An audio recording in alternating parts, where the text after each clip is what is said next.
Hi beautiful! Today we're talking about some really fun stuff, which is all kinds of scalp issues. Scalp care has been very trendy right now. Every hair care brand is coming out with scalp stuff and things to hydrate your scalps, things to exfoliate your scalps, and everything in between. If you have any scalp issues, today is your day. We're going through them all, we're breaking them down, and by we, I mean Dr. Mike and I. I don't want to give you guys medical advice on something I don't know about. So I invited Dr. Mike over to better explain these things and just uncover some truths and some lies about each topic. We're gonna go over some naturopathic things. What am I saying? Naturopathic treatments, guys, that's what it is. And some things you can buy in the store to help treat your scalp issues. I'm gonna grab Dr. Mike. Let's do it. Hey beautiful, I mean Dr. Mike, welcome to the channel. Hello. Today we'll be talking about dandruff, dry scalp, and psoriasis. You're gonna help the common peoples understand these three things, and we're gonna decipher what is the differences between them all and how do you treat them. Yeah, there's so much overlap, there's so much confusion. I'm suffering with some dry scalp, dandruff myself, so we are the common people. All right, let's do it. We're gonna start with going over the differences between dry scalp, dandruff, and psoriasis. What's interesting of all three of them, the symptoms are quite similar. We're gonna see flaking, although they're gonna be different size flakes for different conditions, itchiness, redness of the scalp. So it's really important to distinguish which one of these three conditions it is because the treatments are somewhat different. When it comes to dry scalp, we're simply talking about dryness of that skin layer. That's it. There's nothing else going on. When we're talking about dandruff, we're actually talking about a medical condition called seborrheic dermatitis. Big mouthful. That's a big name. I know. Seborrheic dermatitis. That's good. Look at that. I'm about to give an honorary doctor degree right now. We only have theories as to why dandruff happens. Right. Either too much oil production by your scalp, because there are hair follicles and there's oil glands that naturally occur there, but if you have too much, it can become a problem. There's a lot of turnover, so you have flaking. Another thing that could happen, there's actually fungi that live on our scalps and our skin. That's normal. Not the fungi. The fungi have to be there. I'm a fungi, but I've used that fungi, that's really good.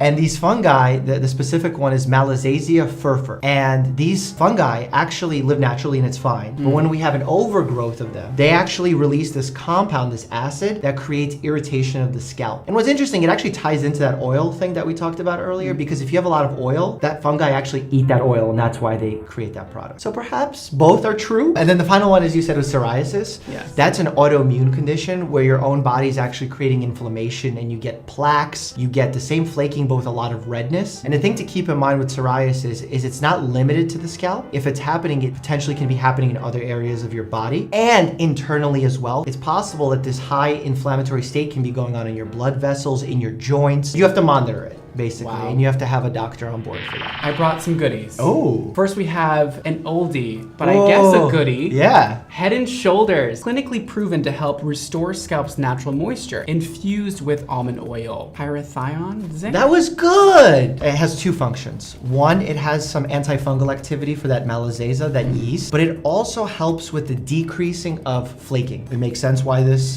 specific product has been so successful over the years. And this one you could use more often than with some of the other treatments that when we talk about dandruff or psoriasis, you don't want to be using them too often, too many times a week. Whereas this you could use as your sort of daily or every other day shampoo. This would be like really targeted towards dandruff, but also help with some dry scalp as well, especially like this one has an oil in it. I think when you're using any kind of these natural oils, whether it's almond oil, coconut oil, tea tree oil, it's really important to know that it works well for dry scalp and some cases of dandruff. You have dandruff caused by too much oil production and then you're putting more oil, that can make the problem worse. So my recommendation to my patients is if they have moderate to severe dandruff is to not use any kind of oil. Get it checked out first. Just because your scalp looks dry doesn't mean you have a lack of oil on your scalp. It's so counterintuitive, right? Like how the body works. Oh, we have Selsun Blue. Selenium sulfide, 1%. Helps prevent and eliminate itchy scalp and visible flakes. Works well for dandruff specifically because you have antifungal activity, antibacterial activity, as well well as that decreasing of skin turnover. For a Selsun Blue product, if we read the instructions, I'm almost positive that it'll say to not use it daily. For best results, use at least twice a week or as directed by a doctor. So twice You're the a week. doctor. That one can be a little bit more harsh. And if you overuse these products, you could actually create another problem. So like you don't want to be overusing these specific ones. Ooh, the fancy one. Is it fancy? It is fancy.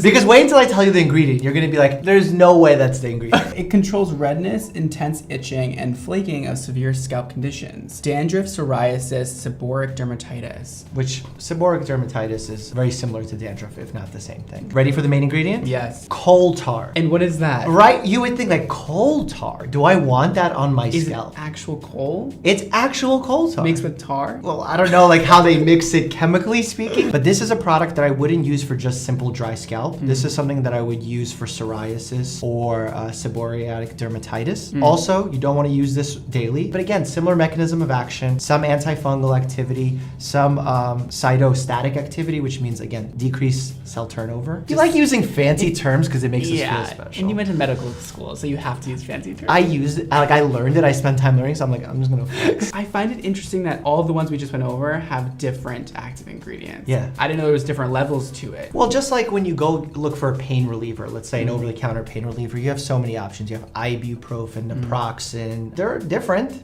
but in reality, they all accomplish the same goal. So this is doing the same thing. Some of them are better for other purposes, like the Head & Shoulders is the daily one, the Selsun Blue is the one you have to use twice a week. For dandruff, this is really like the go-to for psoriasis treatment. It does a good job for mild psoriasis cases, because unfortunately, we have no cure for psoriasis or dandruff. We only have treatments, so symptom control. I have no idea what this is. Everclean. This is salicylic acid. It says anti-dandruff shampoo for relief of itching and scalp flaking associated with dandruff, psoriasis, and seborrheic dermatitis. And the main ingredient is salicylic acid, like I just said, 1.8%. I've battled with acne when I was growing up, and I would use some of those, you know, the pads that you could use. I forgot they were called. Yes. One of their main ingredients was salicylic acid as well, because it basically breaks down that superficial layer of skin. The medical term is keratolytic. Kerato is the skin layer. Lytic means it's breaking through. When you have psoriasis and you have a buildup of this dead skin cells, this can help break through it. In fact, when dermatologists like make their own products and they compound different formulas, they put this plus some of the other ingredients in the other ones. Yeah. Salicylic acid is actually found in a bark of a tree and some leaves. So technically, I mean, I don't know how they made this specific product, but if you're extracting it, you can get salicylic acid naturally. I love a good natural treatment. Yeah. A lot of folks will look at a label and sometimes get worried because there's long names. And a lot of those are like perfectly safe. 100%. And we should not be scared of all chemicals because chemical carries like a bad connotation, or like even toxin. They're like, people are like, oh, it's a toxin. If we're being honest, like water can be a toxin. Right. So it's the dose that makes the toxin. We are moving on to naturopathic treatments. Really important for everyone at home to know, natural does not always equate to safe. First up, we have tea tree oil. This is a common treatment. Tea tree oil has really good evidence for it, like decent evidence for mild Really? dandruff. Yeah. Wow. It is antifungal. I always thought it was like an irritant though. Salicylic acid is an irritant, but it also helps shed off that, you know, layer of skin that's unhealthy. So it helps remove some of that flakes, allows the healthy scalp to come up. So tea tree oil has some of the same benefits, and it's the one that actually has some clinical research behind it. It also helps with itchiness, like because the last thing you want to do when you have any of these conditions is scratch, because you could actually do more damage and then it takes longer for it to heal, and tea tree oil can help relieve some of that itchiness. Up next, we have something that I talk about a lot on my channel, which is coconut oil. Okay. I hate coconut oil. People put coconut oil into everything. And people that love it refuse to believe that it's not good for you. I know. What do you think about it? Yeah, so coconut oil is a great moisturizer. Out of the three conditions we have, coconut oil can potentially work and it can help moisturize. However, for the dandruff, where we said too much oil production, you throw coconut oil in there, now you could be making your condition worse. It really depends on what's going on and what your diagnosis is. In general, have the claims surrounding coconut oil been overblown? Yeah, I would say so. I also heard that it kind of puts a film on your skin and doesn't allow more moisture to come in. Is that true? For some people, yes. Okay. It really depends on the natural state of your skin. If your skin senses that it's already well hydrated, it could potentially shut down some of its moisture producing properties. If you try and overdo something, your body will just decrease the amount that it produces. So you can't really trick your body into overperforming. Moving on to aloe vera, one of my favorites. I love it. Not only for scalp health, I also love it for sunburns. That, along with tea tree oil, probably has the best evidence behind working for dandruff because it is moisturizing. It is have antioxidant properties, anti-inflammatory properties. It's a good choice for a lot of people. So this is like where a natural product shines. Apple cider vinegar. This is my arch nemesis. Oh no! This is my arch nemesis because my patients think that apple cider vinegar treats everything. It's not a miracle thing. Like I want it to be, but like I didn't go to medical school for 10 years and just prescribe apple cider vinegar to everybody. Like I wish it was that simple. There's very little proof. In fact, a lot of people like to tote apple cider vinegar as being anti-inflammatory. There's no evidence for that. It's unbelievable that people can just make It's up marketing. It's marketing. Yeah, and it becomes a big thing. Well, look, like I say sometimes complicated words like cytostatic, right? If you start throwing in those words along with apple cider vinegar, people can be like, I don't really understand it, but this person sounds smart. They're using complex language, and people unfortunately get tricked by these marketers. That's actually why I even wanted to start my YouTube channel. It was because I wanted to educate people so that they don't get tricked into false theories like this. And it doesn't mean apple cider vinegar is evil or bad. It just means that the claims that come with it, that people say that it cures all these things, it's just not realistic. Okay, so I wrote down a treatment plan that I thought of before you came today, that I would do if I had one of these issues. The first thing would be a healthy diet. Everything starts with a healthy diet. Yeah. And a healthy diet means something different for everybody. There's no one magical solution that works well for everyone. I wrote down veganism in particular. Are you vegan? Yes. I don't know how much it's helped because I've done a lot of other things also. Before you were vegan, what kind of diet were you following? It was a lot of alcohol, a lot of partying, which also I'm sure contributed to the skin issues. Then I would go home and like eat a bag of chips and chocolate and like ice cream and chicken. And so it was just a lot That would of not shit. contribute to a healthy scalp. No, what you switch from is just as important as what you switch to. Let's say you were eating a healthy plant-based diet, like a Mediterranean style diet where you had some chicken or some fish, and then you switched to veganism. Would you have seen all those positive effects? That's true. I never thought about But that. switching from the lifestyle you were going there, because veganism really is a lifestyle. It's not just the types of foods you eat. So the fact that you changed up your lifestyle completely, that makes veganism really powerful. And for some people that works really well, and I never force it upon patients because it's very specific lifestyle. In general, trying to increase the amount of fruits and vegetables, plants in your diet is really important because we're under eating those. Yeah. From a fiber standpoint, from a vitamin standpoint, that will all help the scalp. Right. You feel better in general. Whether or not you have to eliminate certain foods, that's really individual dependent. So my next thing is easy, I think. Drink water. I think that's compatible with life. No, because if you're truly dehydrated, that alone can cause dry scalp. Your body will literally take the hydration from areas that are not vital to your life. Your circulation is very vital. If you don't have enough blood flow, and blood is made up of a lot of water, you will lose your blood pressure. You will not get vital circulation to your brain, your kidneys, your liver. Emma never drinks water. Well, Emma, you gotta drink I water. literally do not drink water. Because your body's made up of pretty much water, and you need it for your scalp and your health. You wonder why your scalp is dry sometimes, Emma?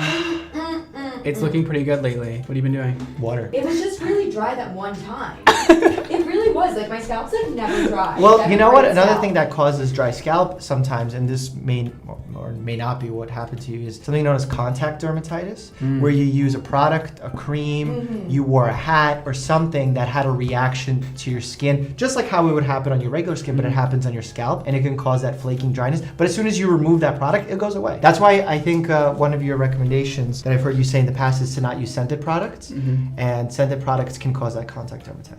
You hear that, guys? Then I have unscented shampoo that is well balanced and does not provide too much moisture, but just enough, because too much moisture can throw off the balance of your skin, is what I wrote before he came here today. Okay. And we talked about that, right? Because like we if did. you over supplement your body will be like, all right, we're good, so we won't do our own thing. Yeah, completely agree with that. Wow, I'm impressed with myself. I said use a boar bristle brush to distribute oils and exfoliate scalp. Yeah. Is that gonna be too harsh, or is that okay to do? So you just need to be gentle when you do it, because some exfoliation is okay, and in fact when you brush your scalp you're actually increasing circulation to the area, you're removing the dead skin cells. But if you do it too much or too rough, you can actually cause damage or make the problem worse. But the boar bristle brush is good for distributing those oils, because imagine if you have excess oil on the scalp and you distribute it evenly throughout your hair, now you're getting nice looking hair and Wow. you're removing it off your scalp so that fungi can't get to it. Ooh.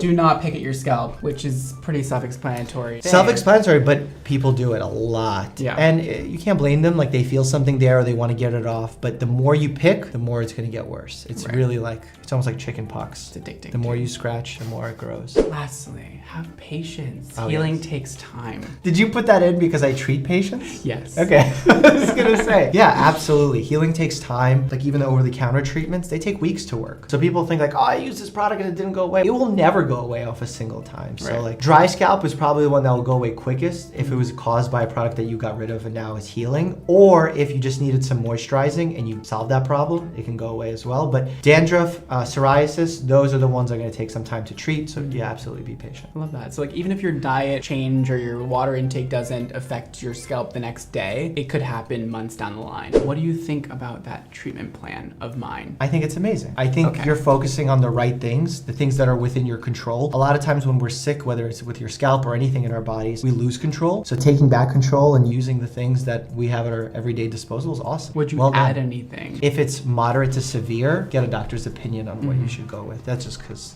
we have to say that. well, no, I don't want a patient going through a month's worth of treatment when they have truly severe psoriasis. And also with psoriasis, you want to make sure their health in general as well. So unless it's mild to moderate, that you can safely usually do at home, but anything to moderate to severe, you want to start getting an expert's opinion on. What grade would you give that? Oh, A. That's perfect. Yeah, that's Like past medical school? Yeah, absolutely. Naturopathic medical school. Oh, okay, for that one. perfect. So, Dr. Mike, thank you so much for coming on here and helping people that are suffering from dry scalp, psoriasis, and dandruff. Yeah, the most common one. They're not life-threatening. They're not pleasant and they're annoying, but they're dealable and you can have some options at your disposal because look at that list Brad just gave you. And if you guys want to subscribe to Dr. Mike, of course, it's right down below. He's very entertaining and he talks about a lot of issues on his channel, medical issues, even reacts to doctor things on TV. On Dr. Mike's channel, also, I'll be reacting to his hair care routine and pictures of things he's done with his hair. So I'm sorry, I'm apologizing ahead of time. I will be roasting him, so Yeah. check that out. It is also linked below. Well, there you have it, you guys. Those are all the ways to treat your scalp issues. Well, not all of them, but some major things that a lot of people do that I wanted to highlight. Hopefully that helps you out deciphering which treatment would be best for you and which maybe won't work at all. If you do have any scalp issues that are lasting and they will not go away, like Dr. Mike said, please see a physician and get that checked out. Make sure you guys subscribe right down below if you're not already. Click the